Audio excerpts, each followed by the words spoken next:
성경은 살아계신 하나님의 말씀입니다. 성경은 살아계신 하나님의 말씀입니다. 오늘 우리에게 말씀하여 주옵소서. 오늘 우리에게 말씀하여 주옵소서. 우리가 말씀을 듣고 지켜 행하겠나이다. 우리가 말씀을 듣고 지켜 행하겠나이다. 그 믿음으로 우리가 함께 나눌 말씀은 로마서 10장 12절에서 18절까지의 말씀입니다. 로마서 10장 12절부터 18절까지 우리 교독하겠습니다. 유대인이나 헬라인이나 차별이 없음이라. 한 분이신 주께서 모든 사람의 주가 되사 그를 부르는 모든 사람에게 부요하시도다. 누구든지 주의 이름을 부르는 자는 구원을 받으리라. 그런즉 그들이 믿지 아니하는 이를 어찌 부르리요? 듣지도 못한 이를 어찌 믿으리요? 전파하는 이가 없이 어찌 들으리요? 보내심을 받지 아니하였으면 어찌 전파하리요? 기록된 바 아름답도다. 좋은 소식을 전하는 자들의 발효함과 같으니라. 그러나 그들이 다 복음을 순종하지 아니하였도다. 이사야가 이르되 주여 우리가 전한 것을 누가 믿었나이까 하였으니 그러므로 믿음은 들음에서 나며 들음은 그리스도의 말씀으로 말미암았느니라. 함께 읽습니다. 그러나 내가 말하노니 그들이 듣지 아니하였느냐? 그렇지 아니하니 그 소리가 온 땅에 퍼졌고 그 말씀이 땅 끝까지 이르렀도다 하였느니라. 아멘. 우리 앉으시면서 인사하시겠습니다. 은혜 많이 받으세요. 은혜 많이 받으세요. 우리 기사를 통해서 다들 들으셨겠지만 우리 지난달부터 우리 강원도 지역, 그리고 특히 강릉 지역에 극심한 가뭄이 있었습니다. 그래서 많은 분들이 어려움과 고통을 겪었는데요. 물 부족 사태가 심각하게 되어서 국가에서는 가뭄 재난 사태를 선포했습니다. 급기야 여러 가지 이제 급수 상황이 어렵게 되어지자 국가 소방 동원령까지 발령이 되어서 소방차들이 다 거기로 찾아가 또 도움을 주기도 했습니다. 우리 멀티교회에서는 성도님들의 마음을 매달 마지막 주에 착한 헌금으로 또 모으고 있는데 또 네트럭 생수를 기증해서 주님의 사랑을 나누기도 했습니다. 근데 이 기간 동안 거의 한 달 가까이 되어지는 이 기간 동안 제한 급수로 인해서 참 많은 이들이 어려움을 겪었는데 감사하게도 지난 월요일 날 22일 날 이 단비가 내렸어요. 지금 내리는 이 비처럼 마침 단비가 내려서 가뭄 재난 사태는 해제가 되었습니다. 근데 이러한 상황이 해결이 좀 되고 나니까 한 숙박업소가 독특하게도 굉장히 좀 이목에 관심을 받고 있더라고요. 그래서 어떤 내용인가 해서 그 기사를 좀 살펴봤더니 이 숙박업소의 사장님이 지역이 이제 급수의 어려움을 겪게 되었을 때 이제 나라에서 권고하기 전에 미리 영업장을 다 이제 중단했다고 합니다. 그리고 가장 먼저 한 게 뭐냐면 자기 그 업소에 있는 수영장 그리고 채워놨던 물 이걸 전부 다 농업 용수로 밭이나 논을 위한 용수로 다 사용을 미리 먼저 했다는 거예요. 이게 나중에 이제 전해지면서 미담이 되고 기자들이 찾아가고 이런 상황이 되었는데 기자가 이렇게 질문을 했습니다. 어떻게 그런 생각을 했습니까? 어떻게 그렇게 하실 계획을 하셨어요? 이렇게 물어보니까 그분이 구수한 강원도 사투리로 제가 좀 이렇게 표현할 수 있으면 더 리얼할 것 같은데 그렇게 할 수 없고 이렇게 답하더라고요. 어떻게 수영장을 채울까 생각할 겨를이 없었습니다. 어떻게 이웃의 이 아픔, 어려움을 채워야 하나 그 생각밖에 안 나더라고요. 이렇게 이야기를 하시는 거예요. 이분의 이 이야기가 좀 퍼져나가면서 참 사람들에게 마음 훈훈하게 하는 힘을 주었는데요. 여러분, 한 사람의 뭔가 다른 질문, 어떻게 지금 이 가뭄 중에 내 수영장을 채울까가 아니라 어떻게 아픔을, 이웃의 어려움을 채울 수 있을까, 이 남다른 질문 하나가 많은 사람들에게 힘이 되어지고 또 소망을 주었습니다. 이처럼 여러분, 우리가 인생을 살면서 남다른 질문은 남다른 결과를 가져오게 되어져 있습니다. 우리가 신앙생활을 할 때도 그렇기 때문에 우리가 질문을 잘 하는 것이, 그리고 그 질문에 대한 나의 답을 가지고 살아가는 것이 굉장히 중요합니다. 여러분, 당연한 이야기지만 깊이 있는 신앙생활을 하기 위해서는 깊이 있는 질문을 할 수 있어야 됩니다. 질문이 깊어지면 시선이 달라지고 결정과 또한 우리가 살아가는 선택도 달라지기 때문에 우리가 무엇을 질문하고 그 답을 찾고 있는지, 이것들은 항상 우리에게 고민이 되어야 한다는 거죠. 오늘 본문을 보면 이스라엘에 대하여 질문하고 있는 이 바울의 질문이 한 가지가 등장합니다. 우리 11장 1절을 보니까 이렇게 기록되어 있습니다. 그러므로 내가 말하노니 하나님이 자기 백성을 버리셨느냐? 그럴 수 없느니라.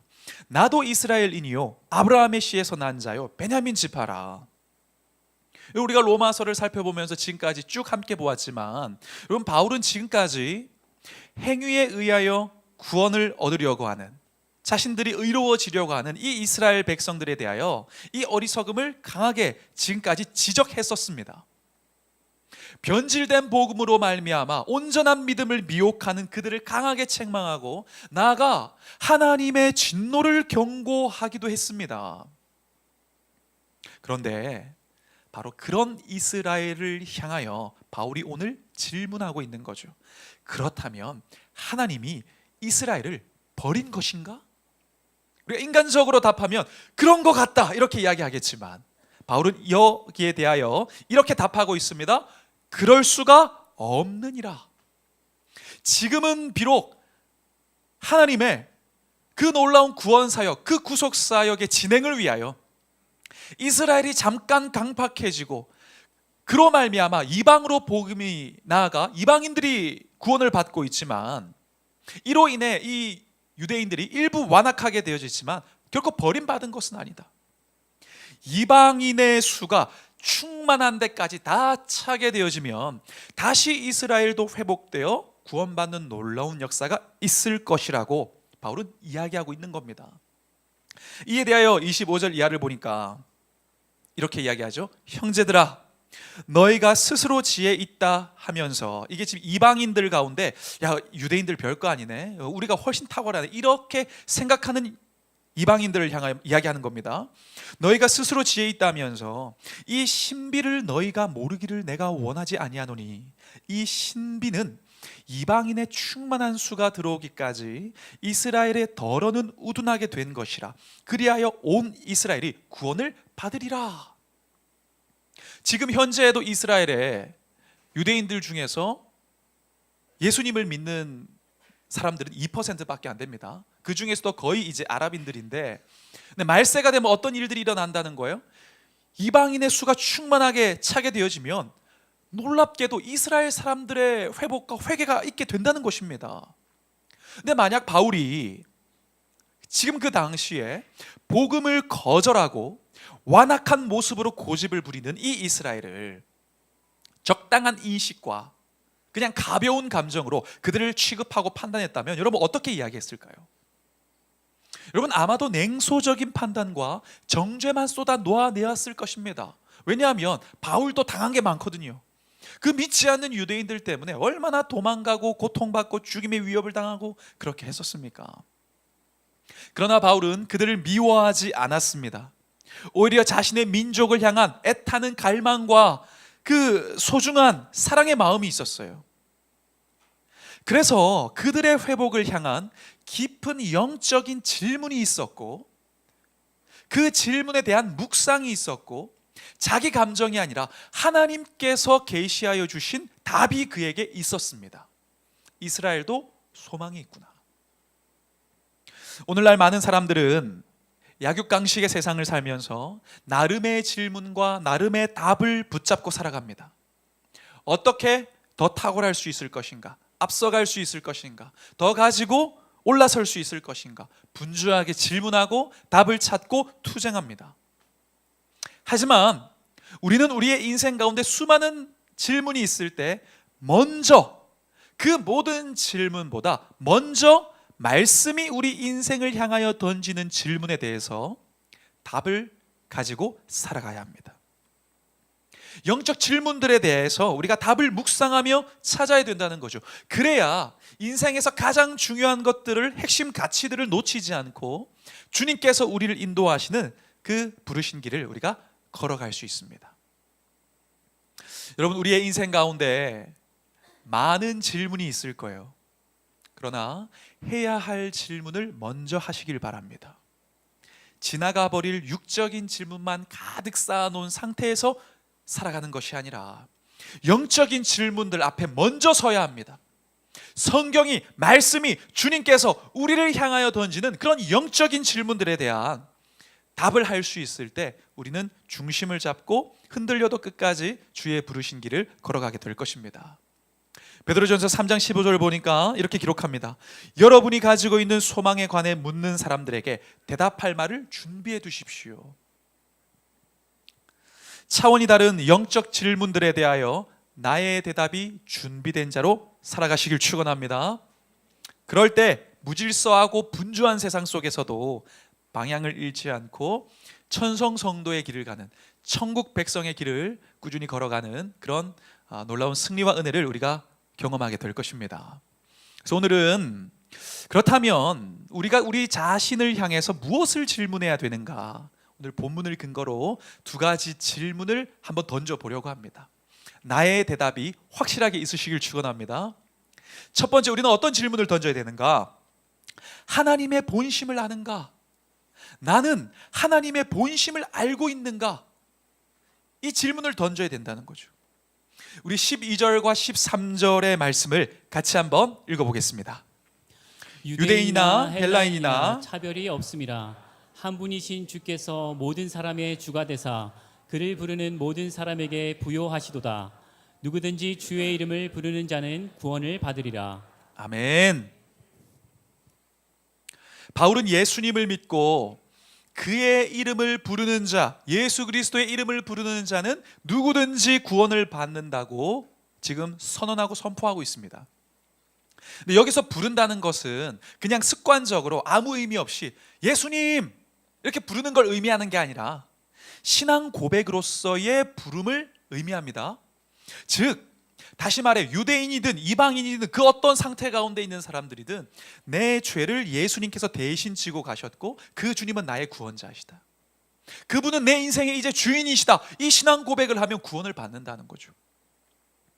여러분, 그리고 바울은 이러한 누구든지 이 이름을 부르는 자는 구원을 받을 거라고 차별 없는 복음을 선포한 이후에 이렇게 애타는 마음으로 이야기하고 있습니다. 그 차별 없는 복음, 그 온전한 복음을 전하는 자가 있어야 듣기도 하고 믿기도 하고 그렇게 할 거 아니냐. 14절을 보니까 그런즉 그들이 믿지 아니하는 이를 어찌 부르리요? 듣지도 못한 이를 어찌 믿으리요? 전파하는 자가 없이 어찌 들으리요? 질문하고 있습니다. 여러분, 바울은 차별 없이 모든 사람을 살리기를 원하시는 하나님, 그래서 복음이 전해지기를 원하는 하나님의 이 본심을 오늘 로마서 본문을 통해서 강조하고 있는 것입니다. 여러분, 하나님은 생명에서 끊어져 죽어가는 모든 사람이 복음을 듣고 절망에서 일어나 살아나기를 원하고 계십니다. 디모데전서 2장 4절을 보니까 기록하고 있죠. 하나님은 모든 사람이 구원을 받으며 진리를 아는 데에 이르기를 원하시느니라. 이것이 하나님의 원하심입니다. 살리는 것이 하나님의 본심이라는 거예요. 바울도 이러한 하나님의 마음을 알았기 때문에 평생을 복음 전하는 자로 살아가게 된 겁니다. 여러분, 여러분의 자녀들을 어떤 마음으로 키우고 계세요? 우리 이제 자녀들 키우시는 부모님들 같은 경우에 아마 나보다 더 소중하게 여기실 것 같은데요. 그렇지 않으세요?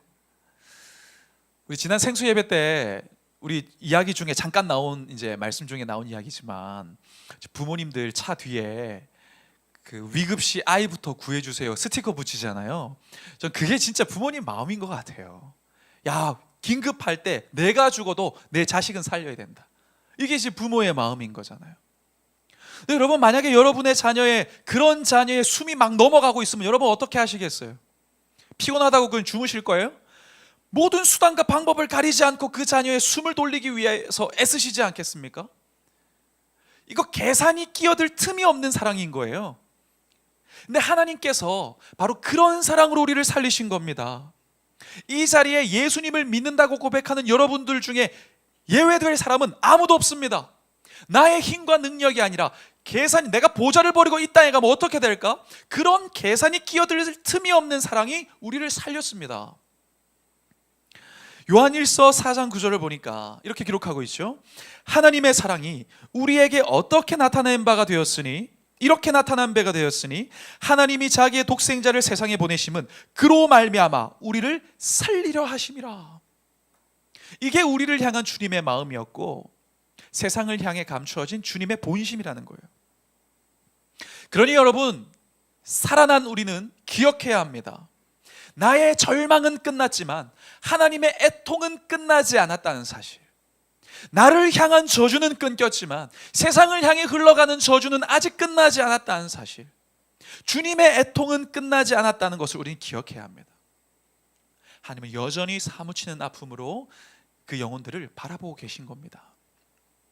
그래서 우리는 오늘 나를 향하여 질문을 던져야 됩니다. 나는 그러한 하나님의 본심을 이해하고 있는가? 나는 세상을 향한 하나님의 마음을 아는가? 하나님의 눈물과 애끓는 마음을 이해하고 있는가? 한 영혼과 세상을 향한 하나님의 심장으로 내가 뛰고 있는가? 나 자신을 향하여 한번 질문해 봐야 한다는 것입니다. 그런 하나님의 마음을 끌어안고 나누는 자의 인생이 아름다운 인생입니다. 여러분, 사람들에게는 잘 나가고 부족함이 없고 넓은 평수 살고 고급진 승용차 타는 게 아주 아름답고 멋진 인생이지만, 여러분, 하나님은 미의 기준이 완전히 다르십니다. 하나님께 아름다운 삶은 흔적투성이인 삶인 거예요. 내가 사랑하는 주님 때문에 삶의 현장으로 뛰어들어서 때로는 상처 있고 때로는 깨어지고 내 삶의 모퉁이들이 금이 가고 때로는 인내하면서 내 마음에 막 굳은 살이 배겨있는 그런 모습을 보면서 아름답다 감탄하시는 겁니다. 15절을 보니까 기록된 바 아름답도다 좋은 소식을 전하는 자들의 발이여 함과 같으니라. 여러분, 당시에 좋은 소식, 승전의 소식을 전하는 자들의 발은 성할 수가 없었습니다. 도로가 정비되지 않고 신발이 온전하지 않으니까 먼 거리를 걸어냈던 이러한 발은요, 다 부르트고 발톱 뽑히고 상했던 거예요. 그러나 그 사명을 감당하는 발이 아름답다는 것입니다.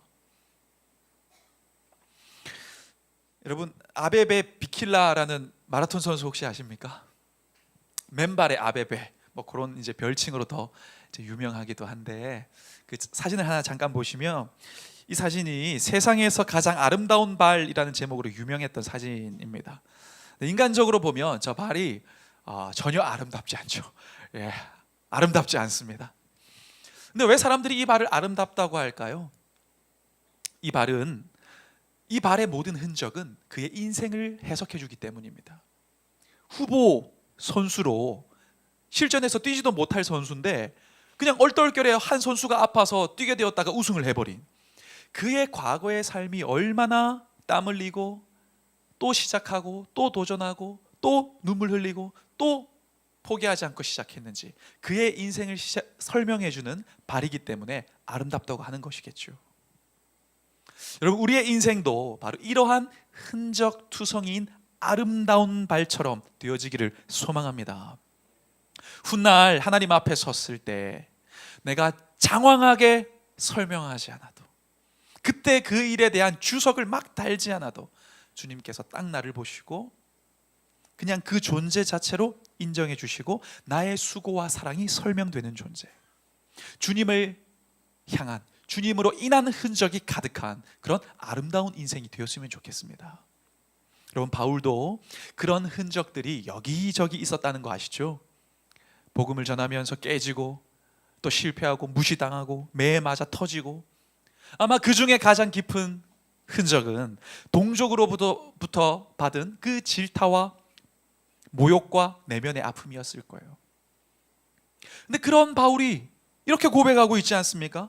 내가 내 몸에 예수의 흔적을 지니고 있노라. 스티그마, 지워지지 않는 예수의 흔적이 나에게 있다. 이 상처들은 사람들이 볼 때 볼품이 없는 흔적이었습니다.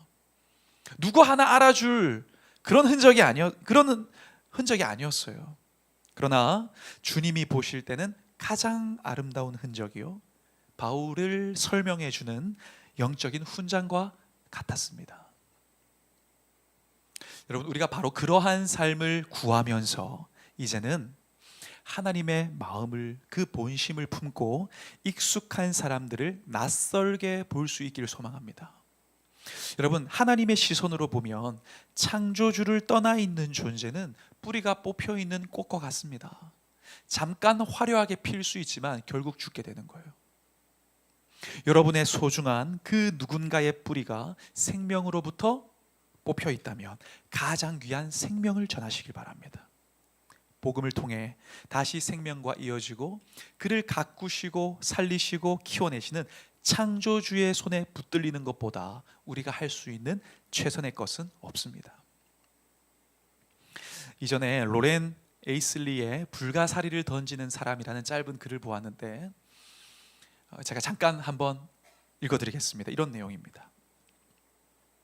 사업 문제로 골몰하던 빌은 수백만 마리가 넘는 불가사리로 뒤덮인 어느 해변에서 그 불가사리를 하나씩 하나씩 바다에 던져놓고 있는 소년을 만난다. 빌은 불가사리를 살리려는 소년의 노력을 알지만 해변을 온통 뒤덮는 그 모든 불가사리를 바다로 던질 수 없다는 것을 알았기에 이렇게 말했다. 주변을 봐라, 소년이여. 온통 불가사리야. 네가 하는 일이 무슨 소용이 있니? 다 헛수고야. 그때 그 소년이 한 불가사리를 들어 올리며 이렇게 답한다. 적어도 이 불가사리에게는 소용이 있어요. 운명이 달라졌으니까요. 그렇습니다, 여러분. 내가 결코 돌려보낼 수 없는, 포기할 수 없는 그 사람, 그에게 예수 그리스도의 복음을 전하는 것이 이 세상을 바꾸는 일일 수는 없습니다. 그러나 적어도 그 사람에게는 세상이 뒤바뀌는 일이에요. 여러분, 주님은 언제나 한 사람에게 주목하십니다. 그리고 지금도 돌아와야 할 그 사람을 기다리고 계십니다. 그들을 향하여 저와 여러분의 발이 그 주님의 본심을 껴안고 나아가 전하는 아름다운 그런 발이 되기를 소망합니다. 나는 세상을 향한, 그 영혼을 향한 하나님의 본심을 알고 있는가? 첫 번째 질문입니다. 나아가 두 번째 질문은 하나님의 열심이 있는가? 나에게는 있는가? 이게 두 번째 질문입니다. 우리 16절 말씀을 같이 한번 읽어보겠습니다. 그러나 그들이 다 복음을 순종하지 아니하였도다. 이사야가 이르되 주여 우리가 전한 것을 누가 믿었나이까 하였으니. 바울은 앞선 내용에서 차별이 없는 복음에 대해서 이야기를 하고 이제 그 전하는 자들을 통하여 유대인들에게도 복음이 증거되었다라고 이야기하고 있습니다. 그러나 그들이 거부하였다고 강조하고 있어요. 근데 사실 예수 그리스도의 복음뿐만 아니라 이스라엘의 역사는 그냥 진리를 거부한 역사입니다. 하나님께서 선지자를 보내어 하나님의 말씀을 전할 때에도 그들은 계속해서 거부하고 오히려 선지자들을 쳐서 죽였습니다. 심지어 예수님마저도 그렇게 쳐 죽였죠. 십자가에서 거부하고 핍박하여 죽였습니다. 그런 그들을 향한 주님의 애타는 마음이 무엇이었습니까? 마태복음 23장 37절 이하를 보니까 예루살렘아 예루살렘아 선지자들을 죽이고 내게 파송된 자들을 돌로 치는 자여, 암탉이 그 새끼를 날개 아래 모음같이 내가 네 자녀를 모으려 한 일이 몇 번이더냐? 그러나 너희가 원하지 아니하였도다. 이게 1, 2년의 일이 아닙니다. 그렇다면 여러분, 이 정도 됐다면 포기해야 정상인 거예요. 그들의 완악함을 책망하고 구원의 기회를 박탈해야 상식입니다. 오늘 본문은 바로 그런 그들을 향한 하나님의 열심이 어떠한 열심이었는지를 이렇게 표현하고 있습니다. 21절에 이스라엘에 대하여 이르되 순종하지 아니하고 거슬러 말하는 백성에게 내가 종일 내 손을 벌렸노라 하였느니라. 여전히 나를 떠나고 여전히 외면하고 여전히 복음을 거부하고 여전히 나와 상관없는 인생을 살고 있지만 나는 여전히 그들을 향하여 두 팔을 벌리고 있다. 여러분, 이 끈질긴 사랑이 바로 하나님의 열심인 것입니다. 여러분, 우리가 입술로 복음을 전하고 또한 우리의 삶을 통해 주님이 드러나기를 원하는 삶을 소망하며 그런 선교적 삶을 살아갈 때 기억할 사실이 있습니다. 결실은 주님께 속한 거예요. 열매는 주님이 맺는 것입니다. 그렇기 때문에 여러분, 하나님이 포기하지 않으시고 아직은 그 과정 가운데 두 손을 크게 벌리고 기다리고 계시다면 우리도 마땅히 그러해야 하는 것입니다. 주님이 아직 포기하지 않고 끝내지 않았다는데 내가 먼저 마침표 찍으면 안 되는 거예요. 왜? 결론은 주님이 맺는 거니까. 갈라디아서 6장 9절을 보니까 우리 같이 한번 읽겠습니다. 이렇게 기록합니다. 우리가 선을 행하되 낙심하지 말지니 포기하지 아니하면 때가 이름에 거두리라. 아멘. 그렇게 될 줄 믿습니다. 지난주 한 목사님과 대화를 나누는데 자녀가 합기도를 배우고 있대요. 합심기도가 아니라 합기도, 무술 합기도. 지금 몇 개월째 낙법만 배우고 있다는 거예요. 그래서 단점은 집에서 걸어 다니지 않고 굴러 다닌대요. 계속해서 낙법을 하면서 굴러 다닌답니다. 근데 장점은 넘어져도 금방 일어난대요. 넘어질 때 촥 이렇게 해서 안 아프게 넘어지니까. 우리가 이런 격투기 같은 거 배울 때 가장 먼저 제일 먼저 낙법부터 배웁니다. 다시 말해서 잘 쓰러지는 법을 배우는 거예요. 왜? 쓰러지지 않을 수는 없으니까. 그래야 다시 일어날 수 있으니까. 다치지 않고 또 일어날 수 있으니까. 낙법부터 배우는 거죠. 근데 우리의 신앙생활도 마찬가지입니다. 우리는 잘 넘어지는 법을 배워야 됩니다. 물론 넘어지지 않으면 좋지만 잘 넘어지는 영적 낙법을 먼저 배워야 하는 거죠. 왜? 넘어지지 않을 수가 없으니까. 상처받지 않을 수가 없으니까. 주의 길을 가는 동안 고난이 없을 수가 없으니까. 그래야 끈질기게 일어나고 낙심에 무너지지 않고 다시 부르신 삶을 살아낼 수 있으니까. 오늘 본문을 기록한 바울도 실패가 없는 인생 아니었잖아요.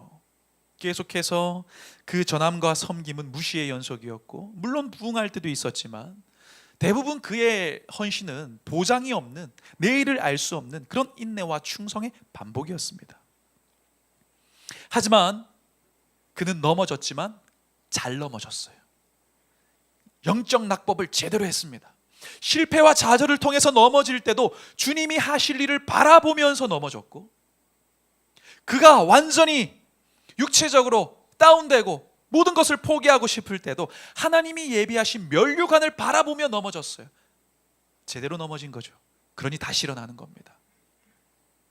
여러분, 바울은 매 순간 섬김의 결과를 자신이 완성하려는 마음의 이 출발선으로부터 기꺼이 물러났습니다.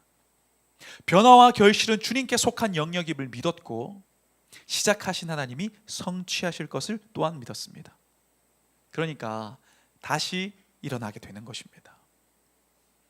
여러분의 가정과 일터에서 주님을 전하고 또 주님을 드러내는 이 복음의 삶, 그리고 이 선교적 삶을 살면서 막막한 분들도 계실 거예요. 특별히 교회에서 홀로 지금 가정에서 교회 나오시는 분도 계시죠. 믿음의 일대, 여러 가지 상황에서, 직장에서, 내가 거한 곳에서 막막한 분이 계실 거예요. 도저히 안 변할 것 같은 반응, 그 태도, 그 냉소, 그 표정, 나를 향한 평가, 나를 두렵게 할 것입니다. 특별히 이제 명절 되고 다 모이게 되면 아유, 아직도 교회 다니냐? 교회 다니면 밥이 나오냐, 쌀이 나오냐, 죽이 나오냐, 뭐가 나오냐? 너희 교회 다니면 11조 한다며. 11조 하면 뭐하냐? 9원밖에 못 받는데. 막 그러면서 왜 교회 나가냐? 막 그런 일들이 우리 마음을 어렵게 할 거예요. 그때 여러분 자신을 향하여 안 되겠다고 말하지 말고 기다리라고 말씀하십시오. 그럼에도 두 팔을 벌리고 계신 하나님의 열심에 동참하십시오. 결과를 내어드리는 믿음을 가지고 주님의 때를 기다리시길 바랍니다. 열매는 하나님이 맺으시는 겁니다. 최초로 에베레스트를 등정한 에드먼드 힐러리에게 기자가 물었습니다. 그 거대한 산을 어떻게 정복했습니까? 그때 그가 이렇게 대답합니다. 한 발 한 발 걸어서 올라갔습니다. 여러분, 태산이 높다 하되 한 발 한 발 걸어서 올라가는 거예요. 그가 사실 1차 등정 때는 실패했습니다. 그 실패했을 때 했던 이야기가 아주 전설처럼 지금까지 내려오고 있죠. 유명한 이야기, 지난번 저도 한번 어떠한 메시지에서 한번 인용을 했었는데, 그가 실패했을 때 이런 얘기를 했어요. 산아, 너는 자라지 못한다. 그러나 나는 계속 자라날 것이다. 내 기술도, 내 힘도, 내 경험도, 장비도 자라날 것이다. 나는 다시 돌아온다. 그리고 기어이 네 정상에 나는 설 것이다. 여러분, 정 안 되면 선포하십시오. 그 태산 같은 상황과 사람과 문제 앞에 속으로 믿음으로 선포하십시오. 산아, 너는 잘하지 못하지만 나는 잘한다. 내 전도의 기술과 당신을 향한 간절함과 내 기도의 깊이는 쌓여간다. 선포하십시오. 여러분, 중요한 것은 고도가 아니라 태도인 것입니다. 큰 산도 한 발 한 발 걸어낼 때 정복되는 거예요.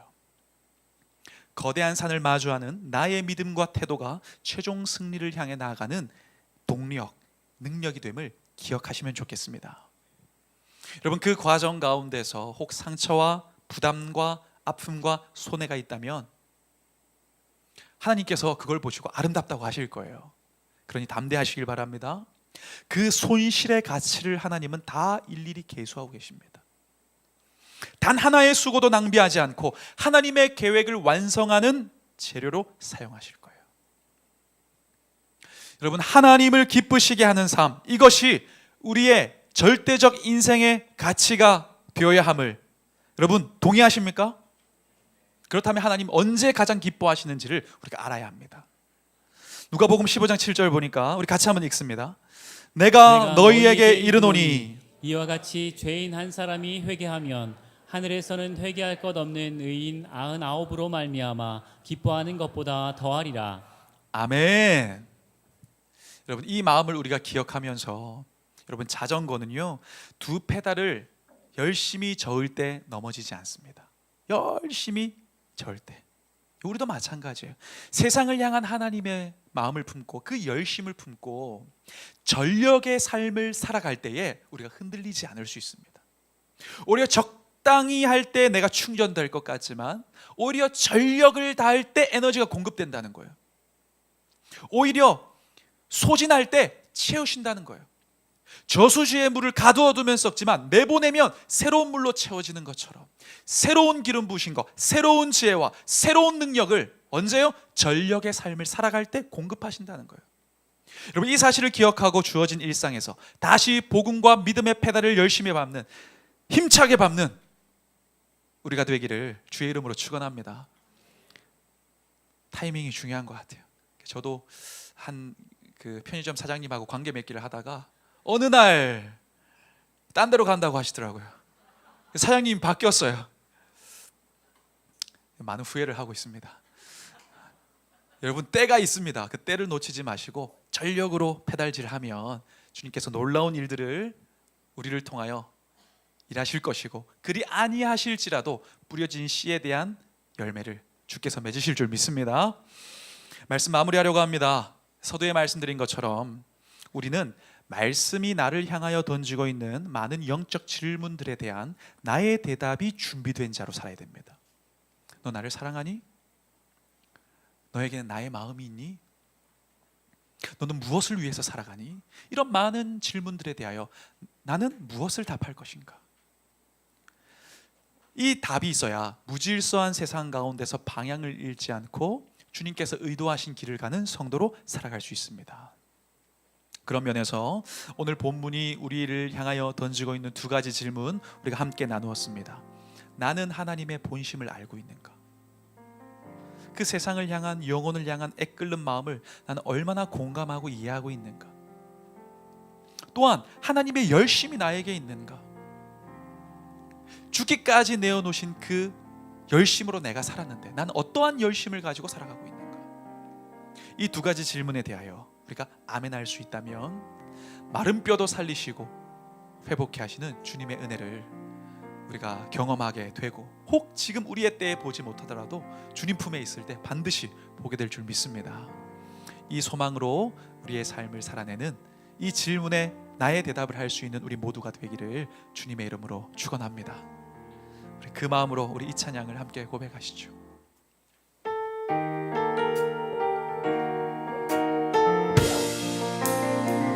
아버지, 당신의 마음이 있는 곳에 나의 마음이 있기를 원해요. 아버지, 당신의 눈물이 고인 곳에 나의 눈물이 고이길 원해요. 아버지, 당신이 바라보는 영혼에게 나의 두 눈이 향하길 원해요. 아버지, 당신이 울고 있는 어두운 땅에 나의 두 발이 향하길 원해요. 나의 마음이 아버지의 마음 알아. 내 모든 뜻 아버지의 뜻이 될 수 있기를. 나의 온 몸이 아버지의 마음 알아. 내 모든 삶 당신의 삶. 나의 마음이 아버지의 마음 알아. 나의 마음이 아버지의 마음 알아. 내 모든 뜻 아버지의 뜻이 될 수 있기를. 나의 온 몸이 아버지의 마음 알아. 내 모든 삶 당신의 삶 되기를. 우리 잠깐 기도할 때에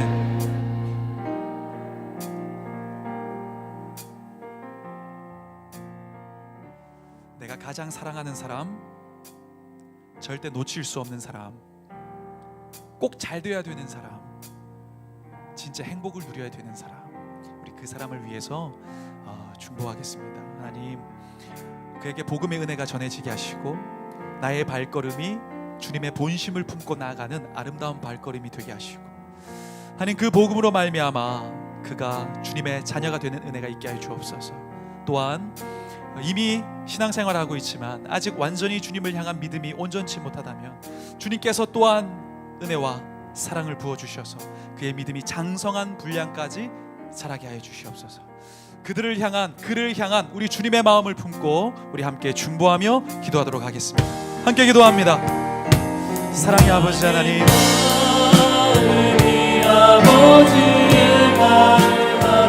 우리가 하나님의 본심을 알고 주님의 부르신 삶을 살아갈 때 하나님, 우리가 끝까지 포기하지 않는 하나님의 열정으로 우리의 삶을 살아낼 수 있도록 하나님, 연약한 우리를 주님께서 붙잡아 주시옵소서. 하나님, 아직 주님을 모르고 살아가는 그 사랑하는 이가 영원한 생명과 주님의 자녀가 되는 그 놀라운 은혜를 놓치지 않게 하여 주시옵소서. 그를 위해 생명을 전하는 통로와 방법으로 나의 발걸음을 사용하여 주시옵소서. 하나님의 마음을 가지게 하시고 주님의 그 길 안에서 그를 향한 사랑을 가지고 우리가 살아갈 수 있게 하시고, 하나님, 주님의 마음으로 이 세상을 살아내는 우리의 삶이 되게 하여 주옵소서. 주님의 마음과 눈물이 있는 곳에 우리의 마음을 내어드리는 인생이 되게 하여 주옵소서.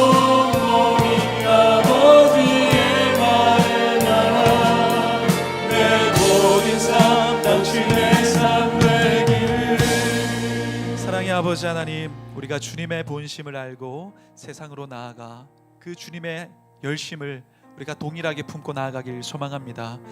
우리의 모든 수고와 그런 눈물과 땀을 결코 낭비하지 않으시고 재료로 사용하셔서 주님의 나라를 이루어 가실 줄 믿습니다. 그 놀라운 가장 내가 사랑하고 소중한 사람, 가장 중요한 것을 놓치지 않도록 우리가 은혜의 통로가 되는 그런 축복이 우리의 삶에 있게 하여 주옵소서. 감사드리며 예수님의 이름으로 기도합니다. 아멘.